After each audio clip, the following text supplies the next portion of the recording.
So is China starting a trade war? A Chinese official today warning the Chinese government may slap a penalty on a specific U.S. automaker for possible price fixing. A spokesman for the Trump transition saying he expected the president-elect to discuss the matter with Commerce Secretary-designate Wilbur Ross this afternoon. Steve Moore, Trump economic advisor and a Fox News contributor, joins us now. So the Trump administration has to respond, don't they, Steve? And I'm wondering how. Well, first of all, David, I don't think it's a very strategic move for China to be, launching a little bit of a trade war here because, that Donald Trump is going to get tough with China. And we learned that a couple of weeks ago with the Taiwan call, where he's basically calling out China and saying, look, we have leverage over you. Let me just stop you there. Is it because of that phone call? Some people are saying that that's why the Chinese did this. It's a tit for tat.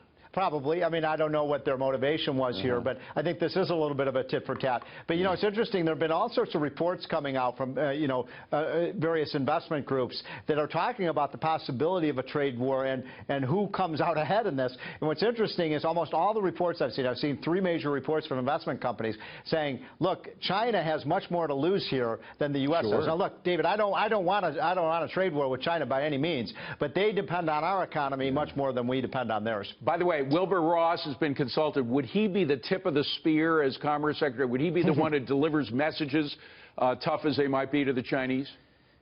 Well, I think for now he probably would be, because, David, you can correct me if I'm wrong, but I don't think that Donald Trump has named a U.S. trade rep yet. Is that? I'm not sure about that. True. So in that case, Wilbur Ross would be the one. And Wilbur Ross has been tough on China in his rhetoric as well. Well, and he's also done a lot of business there, so he knows how to negotiate. Now, let me talk about appointments, since you brought up the subject. A lot of people are disappointed that you haven't been appointed, that you're not officially part of the economic team, or Larry Kudlow or the other supply siders, because they worry there's so many Wall Street guys in that are not real tax cutters, real regulatory cutters, not known as such. And that's what you built your career on. And so did others.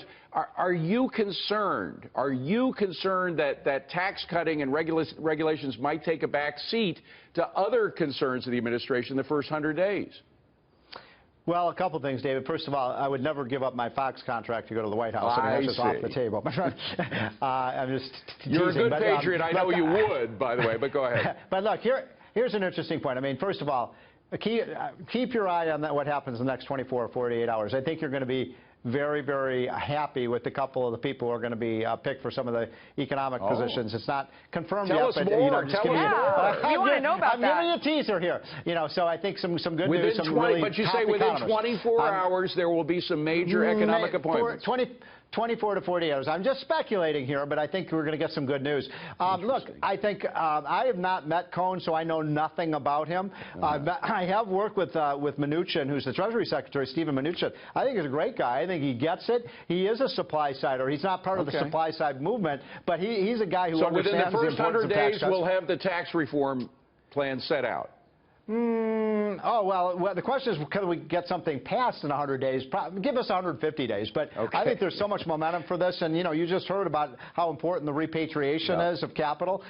That'll be, I'd like a jobs program right out of the gates. I'm in favor of doing that business tax cut right away to get jobs going quickly. But breaking news from Steve Moore, some major economic announcement appointment within the next 48 hours. I'm hopeful.